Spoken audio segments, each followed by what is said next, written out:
at hindi ko napigilan. Nahulog na ng gusto ang loob ko sa kanya. Basta masunog yung niluluto mo. Na siya ng panahon na yun. Ramdam ko rin na mahal niya ako. Hindi ko na pinalagpas pa ang pagkakataon na maging kaming dalawa. At doon na po ako nagdesisyon na tapusin ang lahat sa amin ni Rodel. Basta nasa isip ko lang ng mga oras na yon ay ang makipaghiwalay sa kanya. May sarili siyang kusina.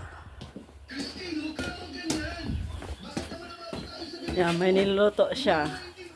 Sarili niya. Ano ang kang gulay dyan? Ano po? Luya. Luya. Luluto siya ng sarili niyang menu. Dalawa na yung luto niya. Tapos na yung pritong isda. So, ako naman dito sa labas.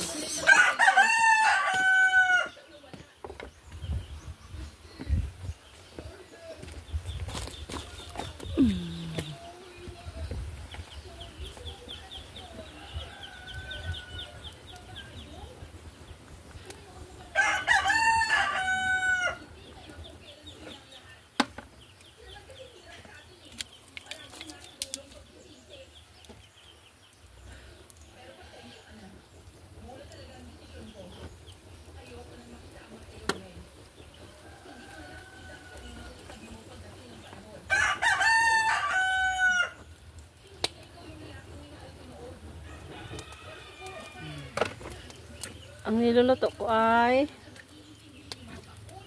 dahon ng kamuting kahoy.